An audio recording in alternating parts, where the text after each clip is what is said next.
소소한 듯 소소하지 않은 소소한 문제 연구소 시간이죠. 아무래도 저희가 국제 뉴스를 다루다 보면 전쟁과 같은 정치적 갈등 상황을 우선적으로 전해드릴 수밖에 없는데 사실은 그 외에도 주목할 만한 뉴스가 정말 많습니다. 이 소소문에서는 그런 이슈를 놓치지 않고 짚어보려고 합니다. 그중에서요, 오늘은 문화 분야인데요.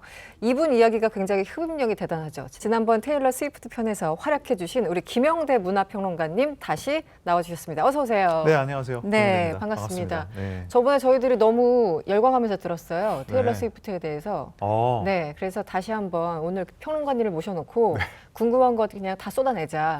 그래서 자리 배치까지 저희들이 바꿨습니다. 이거 좀 본격적인 것 같더라고요. 네. 네, 저번에는 제가 그냥 지나가면서 한마디 하는 정도였는데 네, 오늘은 보니까 저한테 질문을 많이 하시는 것 같더라고요. 엄청나게 많이 할 겁니다. 긴장이 됩니다. 네, 오늘 활약 기대합니다.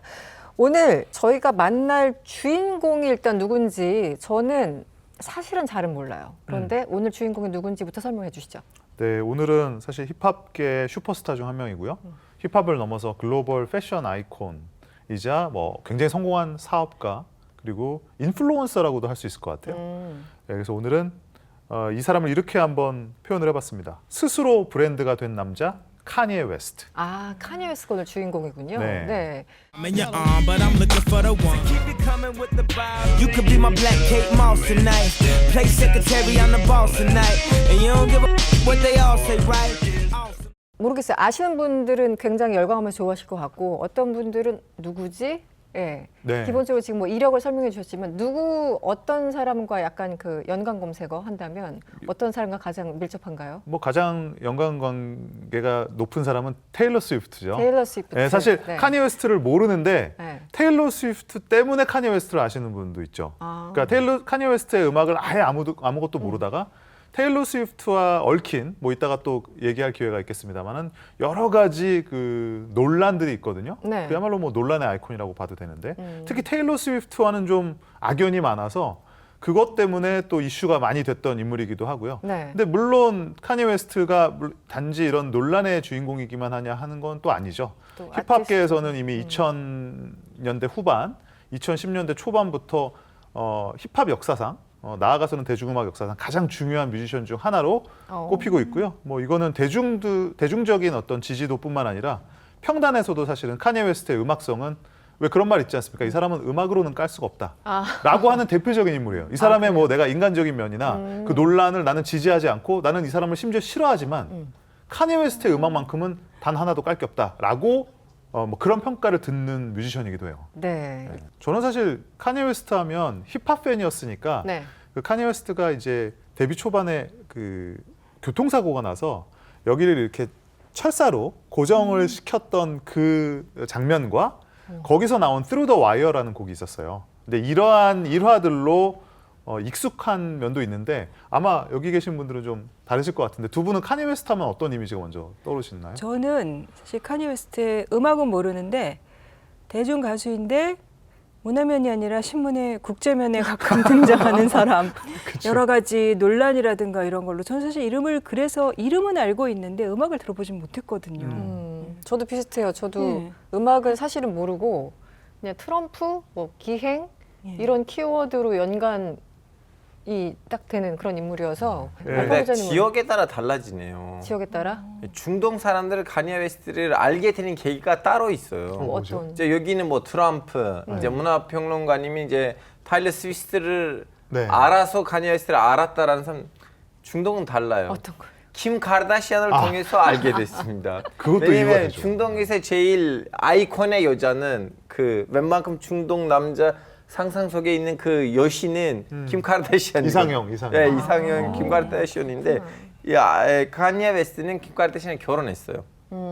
결혼했다가 다음에 이혼을 했는데 거기서 또 아기 몇 명이 나왔죠. 네. 예. 근데 둘이 좀 약간 도덕적으로 안 좋은 것들을 했어요. 거기서 지금 여기 지금 국제 정치를 다루는 방송이니까 말하고 싶지는 않긴 하지만 뭐 순화시켜서 말씀하시면 될 것 같아요. 뭐 이제 원래 밤에 침대 위에 있었던 일은 그 침대 안에 그 안방에 남아야 됐는데 카니에 웨스트는 그걸 영상을 찍어서 인터넷에 올렸거든요. 공개했다고요? 예. 너무 다 아무런 모자이크 처리 없이. 진짜 와 네. 정말 기행은 기행이네요. 그렇죠. 그러니까 지금 말씀하신 것도 맞는 말씀인 게 카니 웨스트를 잘 모르시는 분들은 킴 카다시안의 남편으로도 많이 알고 계시죠. 그래서 약간 킴 카다시안의 남편인 카니 웨스트, 비욘세의 남편인 제이지, 그렇죠. 뭐 이런 것들이 이제 남자들에게 또 일말의 희망을 또 주는 네, 성공을 하면 저렇게 또 멋진 여성을 얻을 수 있다라는 또 뭐 농담으로 네네. 그러려면 힙합을 해야 된다. 아마 실제로 이런 진짜 농담이 있을 정도로 거기까지. 예, 뭐 그런 대표적인 인물이 되기도 했는데 근데 이제 카니 웨스트에 대해서 조금만 더 설명을 드리자면 일단 음악적으로는 아까도 말씀드렸지만 깔 게 없는 사람. 뭐 좀 더 고급스럽게 표현을 하면 가장 혁신적인 힙합 뮤지션으로 꼽힙니다. 이 사람이 이제 그 조지아주 아틀란타 출신인데 원래는 그러니까 뭐 특이하다고는 할 수는 없지만 이제 아버지는 기자 출신이고 어머니는 이제 영문학과 교수 출신이에요. 그래서 어렸을 때부터 사실은 카니 웨스트가 음악적인 재능뿐만 아니라 이 글솜씨가 굉장히 뛰어났다 그래요. 그래서 실제로 본인도 영문학도를 지망을 했었고, 예. 의외네요. 그러다 물론 이제 중간에 그만두긴 했지만 그런 어떤 문학적인 소양이 이제 랩 가사로 또 옮겨오게 된 것이고 원래부터 이렇게 독특한 생각을 하는 사람으로 유명했었어요. 그 제이지라는 굉장히 또 천재적인 래퍼조차도 카니 웨스트가 만드는 음악은 내가 생각한 음악, 내가 생각하지 못한 음악이다. 그래서 본인이 일찌감치 카니 웨스트를 본인의 프로듀서로 기용을 했습니다. 그래서 그때부터 이제 본격적으로 유명을 해지기 시작해서 그 이후에는 매번 내놓는 음악마다 사실은 그 영어로는 이제 장르 밴딩이라고 하거든요. 장르를 정말 하나의 장르로서 말할 수 없는 다양한 장르를 정말 뒤섞어서 늘 새로운 소리를 만들어내요. 그래서 음악계에서는 힙합계뿐만 아니라 음악계 전반에서 카니 웨스트는 도대체 저런 아이디어를 어디서 갖고 나오는지 모르겠다라는 말도 있을 정도로 뭐 상당한 혁신가입니다. 그 카니 웨스트 음악은 뭐 제가 아까 고백했다시피 잘 몰라도 뭐 나이키, 아디다스 이렇게 오가면서 이 브랜드죠. 이지에 대해서도 언급하신 분들이 상당히 많은데 네. 이 패션계에도 영향이 상당히 큰 건가요? 원래 카니 웨스트 자체가 당연히 패션에 관심이 많죠. 그리고 입고 다니는 옷 자체도 딱 봐도 알 수 있을 정도로 본인만의 또 스타일이 있어요. 근데 이게 당연히 근본이 있죠. 원래는 이제 우리가 힙합 패션이라고 말을 하는 것이 7, 80년대 미국의 뭐 브롱스라든지 할렘에서부터 시작된 그런 흑인들의 거리 문화가 어떻게 보면 상업화돼서 메인스트림으로 올라온 것인데 네. 가장 어떻게 보면은 좀 늦게 산업화가 된 것 중 하나가 패션이었어요. 근데 이거는 왜 그랬냐면 원래 힙합 패션 아시잖아요. 이렇게 큰 티셔츠나 뭐 좀 헐렁한 후디, 예, 그리고 배기 바지라 그러잖아요. 뭐 42, 44 막 이런 거를 막 입고 뭐 이렇게 흘러내려서 바닥을 왜 훑고 저 어머니가 다니는. 예전에 왜 청소를 하고 다니냐 막 이렇게도 말씀하셨는데 사실 그게 힙합 패션인데 예전에 힙합 패션은 90년대까지만 해도 이게 메인스트림이 아니라 그냥 그렇게 입고 다니는 걸 힙합 패션이라고 한 거였죠. 근데 카니 웨스트는 여기서 하나를 더 나간 거예요. 뭐냐면 흑인들의 이런 아이코닉한 패션이 왜 우리가 메인스트림이 되지 못하는가? 이거는 백인들이나 돈 많은 사람들도 입을 수 있는 우리가 명품 브랜드가 되지 못할 이유가 없다라고 이제 사업 수완을 발휘하기 시작해서 유명한 디자이너들 그리고 본인의 어떤 그 크리에이티브한 그런 아이디어가 더해져서 이 스트릿 패션이었던 힙합 패션을 명품 패션으로 옮겨간 거예요. 그래서 우리가 잘 아는 뭐 발렌시아가, 네. 아디다스, 갭 이런 브랜드들이 특징이 뭐냐면 이 디자이너들이 종종 왜 백인들을 선호하고 백인 모델들을 선호할 만큼 상당히 이게 패션계라는 게 백인 중심적인 사회잖아요. 근데 여기에 카니 웨스트가 본인의 아이디어를 넣기 시작하고 브랜드를 론칭하면서 뭐 나이키도 마찬가지고요. 새로운 하나의 패션 트렌드를 도입하기 시작한 거죠. 근데 제가 몇 년 전에 그 바베이도스인가 그 나라가 원래 영연방 국가였다가 이 군주국 이제는 안 하겠다. 이제 탈피하고 우리는 공화국으로 재출범하겠다. 그래가지고 성대하게 예식을 하는데 거기에 리한나가 네. 그날의 주인공은 거의 리한나더라고요. 그래서 그때 뭐 국민 영웅 이런 걸로 이렇게 그 행사에서 이제 임명되고 그런 걸 봤었는데 테일러 스위프트도 그렇고 리아나도 그렇고 지금 말씀 들어보니까 카니 웨스트도 그렇고 이 글로벌 아티스트들이 자기 브랜드를 만들어서 이제는 거의 하나의 막 기업들처럼 되잖아요. 네. 또 그런 아티스트들 중에 제일 성공한 사람은 누구예요? 제일 성공한 사람은 뭐 글쎄 카니 웨스트도 그중 분명히 하나겠고요. 제이지도 뭐 마찬가지일 것 같고요.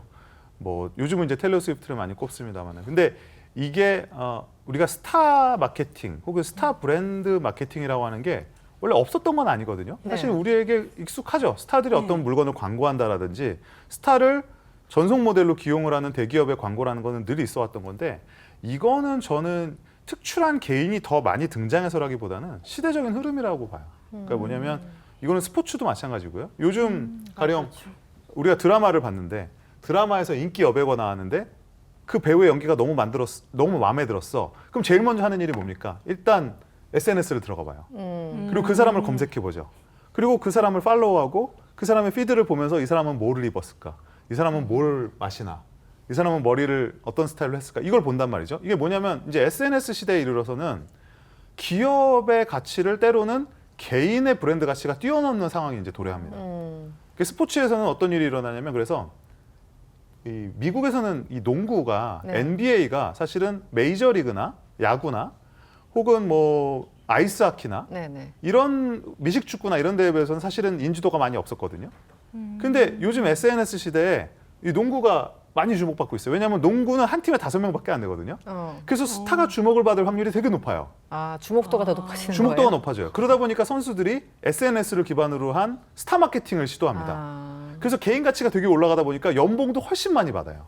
근데 저는 이런 것도 뭐 리안나도 있겠지만 또 킴 카다시안 뭐 아까 말씀하셨죠. 그렇죠, 킴 그렇죠. 카다시안이 뭐 또 대표적인 네. 본인의 브랜드, 본인의 이름을 건 뭐 리얼리티 쇼나 토크쇼 같이 있듯이 어떤 톡톡 튀는 개인 혹은 문제적인 발언이라도 뭔가 돋보이는 발언이나 외모나 이런 걸 내세울 수 있는 개인이 회사의 일반적인 가치보다도 이제 상회할 수 있는 그런 시대가 이제 그러니까 시작되게 된 게 하나 이유가 되지 않을까 생각을 해요. 요즘은 그 연예인을 보면 그냥 하나하나가 걸어다니는 중소기업 혹은 뭐 중소기업 이상의 어떤 맞아요. 규모로 움직인다는 생각이 드는데 저는 사실 이제 카니 웨스트 이름을 사회면이나 국제면 이런 데서 보고 이분은 직업이 구체적으로 무엇일까 처음에 굉장히 헷갈렸어요. 왜냐면 아까 설명해 주신 것처럼 직업도 사실 되게 여러 개잖아요. 맞아요. 브랜드도 런칭하고. 일단 구정 기자님도 보셨을 것 같은 트럼프와 껴안고 한 게 언제였죠? 보신 거- 이 사람 보셨을 것 보니까 같은데. 트럼프와의 관계도 네. 일관되지는 않더라고요. 일관되지 않아요? 왜요? 근데 예전부터 이상한 말이라고 정말 많이 했잖아요. 이 카니 웨스트가. 그래서 뭐 저도 기억나는 것 중 예를 들면 노예제를 가리켜서 그것은 선택의 문제 아니냐 뭐 이런 식으로 얘기를 하기도 했었고 그다음에 그 흑인 그 인종차별과 싸운 여성의 상징인 해리엇 터브만 이 사람을 좀 이렇게 비하하는 그런 발언도 하고 그다음에 2020년에 그때 뭐 대선 출마하겠다 막 그랬었는데 Harriet Tubman never actually freed the slaves. She just had the slaves go work for other white people. I have decided in 2020 to run for president. 그때도 사실 뭐 음반 홍보용 아니냐 이런 얘기도 많았었고 근데 그때 찾아보니까 실제로 몇 개 주에서 이름을 올려가지고 한 몇만 표를 받았더라고요. 출마를 이름이 아무튼 올라가 있으면은 그걸 또 찍는 사람들이 있나 봐요. 한 8만 표 받았다나 뭐 예, 그런 예. 네. 뭐 한 7만 표 정도 그쵸? 받았더라고요. 그리고 그 전에는 트럼프를 지지했는데 코로나 다 끝난 다음부터는 지지 안 하겠다고 했다는 거예요. 근데 그 이유가 코로나19 때 비겁하게 트럼프가 용감하게 안 나서고 벙커에 숨어서 그래서 지지하지 않는다. 근데 사실 저는 잘 내용들이 다 이해가 되지는 않아요. 좀 내용은 뒤죽박죽이네요. 예, 네. 뒤죽박죽이고 그다음에 뭐 올해도 2024년 대선에 나온다고 한 적도 있었고 그다음에 캘리포니아 주지사 나가겠다고 한 적도 있었고 뭐 말하는 것도 자유고 뭐 출마는 자유니까요. 근데 아무튼 튀는 발언을 굉장히 많이 하는데 이게 소신인지 아니면 그냥 상술인지 좀 궁금하더라고요. 그 노이즈 마케팅인가요? 아니면 뭔가 의식의 흐름인가요? 뭐 어떻게 봐야 됩니까? 여러 가지가 다 결합되어 있는 것 같아요. 네. 저는 기본적으로는 카니 웨스트가 굉장히 영리한 사람이라고 생각을 하기 때문에 상당 부분은 노이즈 마케팅을 의도한 하나의 이슈몰이라고 생각을 하고요. 근데 그렇게 또 가볍게만 볼 수 없는 부분은 실제로 카니 웨스트가 이제 정신질환을 앓고 있다라는 거는 뭐 이미 여러 가지 증거가 나와 있는 바고 본인도 치료를 하고 있다고 했고요. 이거는 부인이었던 킴 카다시안도 뭐 여러 번 지적을 했던 바였죠. 그래서 그런 정신질환의 뭐 하나의 징후로서 그런 발언들을 하는지는 모르겠어요. 근데 약간 일관성은 아닌데 제가 봤을 때 좀 특징은 있어요. 뭐냐면 기본적으로 우리가 사회가 지향하고 있는 뭐 그걸 꼭 진보라고 하진 않더라도 새로운 어젠다들이 있지 않습니까? 네. 혹은 새로운 시대 정신 이런 것에 반드시 딴지를 겁니다. 아, 반드시 딴지를 건다. 반드시 딴지를 겁니다. 예를 들면 예를 들면 우리가 여성의 인권을 얘기한다 그러면 뭐 여성을 갑자기 뭐 비하하는 발언을 한다든지 우리가 뭐 이게 미국에서는 가장 대표적인 게 그게 이제 반유대주의인데요. 그러니까 사실은 개개인은 어떻게 생각하든지 상관없이 공인들은 이 반유대주의 발언에 대해서는 굉장히 조심을 합니다. 이거는 아주 굉장히 치명적인 발언이기 때문에. 근데 그런 부분에 대해서 여과 없이 뭐 유대인도 잘못이 있다라든지 유대인이 문제였다. 히틀러도 그렇게 나쁜 사람은 아니었다. 아, 거기까지 갔습니까? 거기까지 갔죠. 예, 뭐 이게 웬만하 갖고는 논란이 되는 사람이 아니에요. 네. 예, 그리고 나치도 우리가 과거를 과거사를 얘기할 때 뭐 공과가 있다라고는 하는데 이분은 이제 그 정도 수준은 아니에요. 그러니까 뭐 나치도 굉장히 우리가 좋은 일을 많이 했다. 우리가 고속도로 이것도 나치가 만들어낸 거고 그 외에도 뭐 우리에게 좋은 전화기였나요? 뭐 통신수단 같은 것도 이게 나치가 만들어낸 거예요. 근데 카니에 웨스트의 항상 문제는 이거예요. 그게 사실 무근이라는 겁니다. 사실 무근. 네, 카니에 웨스트의 주장은 당시에는 논란이 될 수는 있어요. 네. 그리고 우리가 SNS나 이런 거의 특징이 뭐냐면 진실이 밝혀지기 전까지 상당 시간이 또 소요됩니다. 그렇죠. 그렇죠? 네네. 그리고 진실이 문제. 밝혀지고 나서도 여전히 찬반이 존재해요. 이게 좀 사실 바보 같은 얘기긴 한데. 근데 카니에 웨스트는 이 부분을 좀 잘 이해하고 있는 것 같아요. 진실의 여부는 중요하지 않아. 다만 내가 어떤 말을 해서 논란을 일으켰는지가 중요해라고 생각하는지도 모르겠고요. 혹은 실제로 뭐 불안정한 사람일 수도 있는 거예요. 비슷하네요. 네? 트럼프하고 비슷하긴 하네요. 결이 맞죠. 예. 네. 결이 맞는 사람이고. 팩트도 다 다르고 네. 틀리고. 뭐 아까 저 해리엇 터브먼도 얘기해 주셨지만 뭐 남부연합기 이것도 이제 우리에게는 별로 큰 문제가 아니지만 우리도 예를 들면 그 전범기 뭐 그 우길기라고 하죠. 이제 그런 것들에 대한 반응이 있잖아요. 민감도가 있죠. 민감도가 네네. 있죠. 거기에서 이제 남부는 컨페더레이트 플래그라는 거는 굉장한 민감한. 그렇죠. 예. 그런데 이거를 아무렇지도 않게 하고 나오면서 사람들이 그걸 뭐라고 하면 이거는 단지 나의 어떤 패션적인 뭐 하나의 뭐 표시다. 이건 그렇게 뭐 큰 의미를 담고 있는 것지 않다. 그리고 뭐 이게 뭐 꼭 나쁜 거냐 이런 식으로 굉장히 뜬금없이 반문을 한단 말이에요. 그러면 사실 우리가 거기에 다시 반박을 하려면 굉장한 또 논의가 필요하지 않습니까? 그러니까 그런 시간을 계속 또 뭐랄까요? 지지부진하게 끄는 그런 게 있어요. 근데 쉽게 말하면은 뭐 관종인 것 같기도 하고, 맞습니다. 그렇게 볼 수 있죠. 관종인데다가 그 사회의 어떤 주류 시각에 무조건 그 소위 말하는 이 정치적 올바름이라는 그런 기준에 네. 무조건 반대하는 그런 얘기를 지금 하는 것 같은데요. 대충 맞아요. 들어보면. 근데 엔터테인먼트 사업으로 할 때는 관종이 아닐 수가 그거 없어요. 오케이 그쵸. 관종까지는 오케이. 그런데 후자는 조금 그렇잖아요. 무조건 반대. 아니, 약간 그러니까 나는 예를- 반댈세 맨날. 네. 예를 들면 그 블랙 라이브즈 매터 흑인의 네네. 목숨도 소중하다라는 게 나왔을 때 뜬금없이 백인의 목숨도 소중하다. 그러니까요. 그런 식의. 네, 그러면 너 지금 무슨 말 하는 거냐? 그러면 모든 사람의 목숨이 소중하지 않느냐? 예, 이런 식으로 그건 그나마 수습을 했던 케이스인데 옆에 수습이 오버를 안 못 된 케이스들이 있어요. 너무 많이. 많죠. 또, 그래요. 예, 너무 그건 차마 많죠. 이제 방송에 못 담을 얘기들이 많겠네요. 네. 네, 수습이 안 되는 데다가. 일단은 그쪽은 좀 약간 입이 비속어가 많은 그런 맞아요. 입인데요. 근데 제가 궁금한 거 뭐냐면 이 간예 웨스트 같은 사람이 한국에 없어요? 연예인? 그나마 비슷하게. 연예인 네. 잘 누가 모르겠어요. 생각나는 사람이 정치인 중에서는 그러니까 그 일부를 닮은 사람들은 있는 것 같아요. 좀 뭐 많지 않을까요? 허황된 말을 한다든지 뭐 혹은 근거 없는 말로 상대방을 비방을 한다든지 이런 거는 우리가 종종 보게 되는데요. 네. 이렇게 아주 일관적으로 네. 오랜 시간 동안 각 분야에 걸쳐서 다양한 발언을 쏟아내는데 그게 전부 다 이렇게 망언으로 사람들이 인식하는 경우는 많지 않은 것 같아요. 지금 그 평론가님 말씀 듣다 보니까 불현듯 궁금한 게 네. 한국에서는 사실은 정치를 하는 사람들 중에는 망언 제조기들이 있잖아요. 있죠. 네. 뭐 일본도 그렇고. 네. 근데 한국에서는 이렇게 대중 스타들, 아티스트들이 일관되게 망언을 한다든가 이렇게 할 수가 없는 구조인 것 같아요. 열화와 같은 질타를 받고 그다음에 맞아요. 어떻게 보면은 이 스타들한테 더 높은 기준을 요구하는 것 같아요. 거의 한국에서는 스타려면 예수님이나 부처님 돼야 돼요.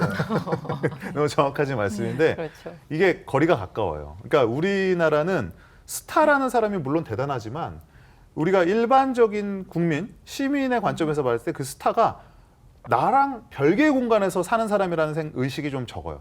근데 미국은 일단 땅이 넓죠. 예, 그래서 예를 들면 어느 지역에서 무슨 큰일이 나도 아 그건 저 주의 일인가 보다.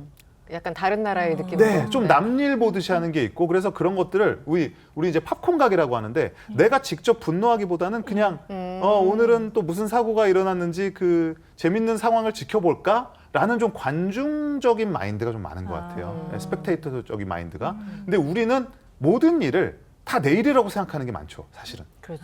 네. 네. 왠지 나랑 연결돼 있을 것 같고 저 사람이 건너 왠지 아는 사람일 것 같고 실제로 그럴 확률도 굉장히 높죠. 네. 네, 거리가 가까운 측면이 있어서 스타의 발언에 대한 민감도가 좀 다르다라는 생각은 많이 들어요.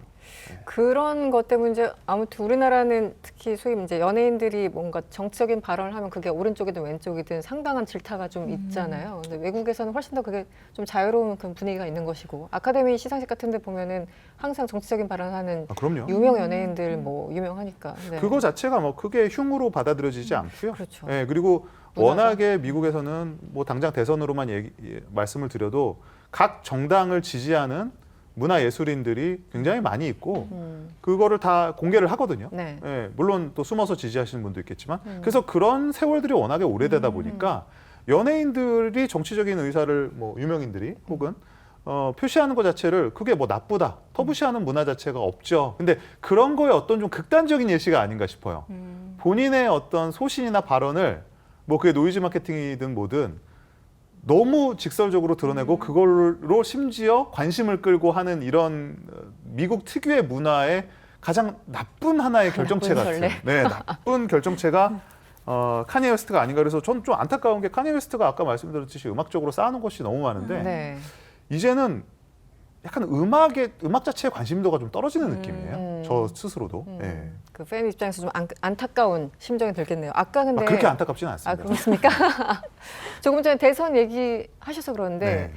저번에 이제 나와주셨을 때 테일러 스위프트 뭐 영향력 또 정치적인 영향력 이런 것도 잠깐 언급을 하셨어요. 그럼 카니에 웨스트도 그 어떤 정치적 영향력이 있습니까? 아니면 기행을 해서 정치적인 영향력까지는 없습니까? 저는 그렇게 영향력이 있는 사람 같지는 않아요. 예. 그걸 좀 무게감 있게 받아들이는 대중들이 이제 거의 없어진 것 같아요. 처음에만 해도 예를 들면 카니에 웨스트가 처음에 그 언제였습니까? 2009년이었나요? 테일러 스위프트의 그 VMA 시상식, MTV 네. 뮤직 어워드 시상식 무대에 올라서 뭐 그 유명한 말이 있죠. I'm gonna let you finish. 내가 너 끝내게는 해줄게라고 네, 하는 네, 말인데 네. 이게 그 이제 인터넷에서는 방해하다라는 뜻으로 써요. 내가 너를 끝내게 해줄게. 그러니까 너가 발언을 마무리하게 해줄게라는 말이 그렇게 원래 그런 뜻인데 실제로는 내가 방해할게라는 말처럼 쓰이게 되는 거가 있는데 그때만 해도 무슨 어떤 의견도 일부 있었냐면 그래 테일러 스위프트에 대해서 저렇게 저 어린 뮤지션에 대해서 저렇게 관대하지 못한 태도를 보이는 건 잘못이야. 하지만 카니에 웨스트가 저런 태도를 보이는 것에는 우리 이런 쇼비즈니스 업계의 백인 우월주의라든지 흑인 음악을 제대로 대우하지 못하는 것에 대한 그래서 봐 비욘세는 이렇게 훌륭한 음악을 만들고도 테일러 스위프트한테 밀렸잖아 라는 것 때문에 흑인 커뮤니티 일부에서는 그 약간 동조하거나 동조하는 여론이 있기는 했었어요. 굉장히 해석을 많이 해줬네요. 네, 네네. 많이 해줬죠. 네네. 왜냐하면 그때는 처음이어서 그렇게까지는 생각을 못한 거예요. 근데 그 알고 이후 보니까. 계속 그 거의 린치급에 가까운 테일러 스위프트에 대한 집요한 공격이 아. 이어지고 실제로는 가사에도 테일러 스위프트를 상당히 자기의 외설적인 성적 욕망의 대상으로 활용을 하고 심지어는 그걸 허락을 받았다 그랬어요. 그 전화 통화를 그 부인인 킴 카다시안이 같이 그 공개도 했었어요. 근데 마치 그걸 들어보면 네. 테일러 스위프트가 동의를 한 것처럼 들려요. 들리긴 들려요. 그렇게. 네. 근데 이게 짜깁기였다는 거죠. 짜깁기였다는 게 밝혀졌었어요. 나중에 이제 그 카니에 웨스트의 전화기를 누군가가 해킹을 했죠, 통째로. 아. 그래서 그 원본 파일이 공개가 됐는데 거기 보면은 테일러 스위프트가 동의를 하는 건 다른 부분이에요. 네, 그리고 분명히 거기에 부정적인 반응을 합니다. 네네. 이거 문제가 있을 것 같다. 안 된다. 긍정적인 반응만을 짜깁기를 해서 테일러 스위프트의 명성에 또 흠을 내려고 했던 시도가 그런 시도가 있었죠. 시도가 있었다. 네. 네. 그러면 평론가님 제가 궁금한 거 뭐냐면 네. 이렇게 자꾸 이상한 발언들을 하고 다니잖아요. 이 친구는 네. 이 형님이. 그럼 이 형님이 지금 어떻게 보면 멀라가 길을 걷고 있다고 해도 되는 걸까요? 앞으로 망할 것 같아요? 아니면 이제 이미 망할 만큼 망했고 이 수준으로 유지할 것 같다고 생각하세요? 너무 어려운 질문인데 저는 이제 이런 식의 마케팅이 긍정적인 역할, 그러니까 긍정적인 어그로가 되는 시점은 이미 한참 전에 끝났다고 봐요. 그래서 앞으로는 오히려 신뢰도라든지 이 사람에 대한 평판을 하락시키는 방향으로 지금 이미 그렇게 진행되고 있죠. 그래서 특별한 상승 요인은 없어 보입니다. 근데 그렇다고 이 사람이 하루아침에 망할까라는 것도 좀 의심은 들어요. 왜냐하면 이미 카니 웨스트의 이런 평판이 10년, 거의 뭐 15년에 가까운 평판인데 네. 그럼에도 불구하고 카니 웨스트가 연예계에서 입지가 아직은 있습니다. 이제 그런 걸로 봐서는 뭐 아주 한 순간에 소위 말하는 폭망의 길을 걷지는 않겠지만 적어도 카니 웨스트가 예를 들면 새로운 앨범을 나왔을 때 그 진짜 밤새서 기다리고 이 새로운 사운드에 열광하는 그런 모습으로 다시 돌아가기는 이제 어렵지 않을까? 예, 이런 뭐 생각은 듭니다. 네. 전 세계를 열광시켰고 또 사회적, 문화적, 정치적으로 큰 파장을 일으켜온 아티스트. 오늘은 카니 웨스트에 대해서 알아봤습니다.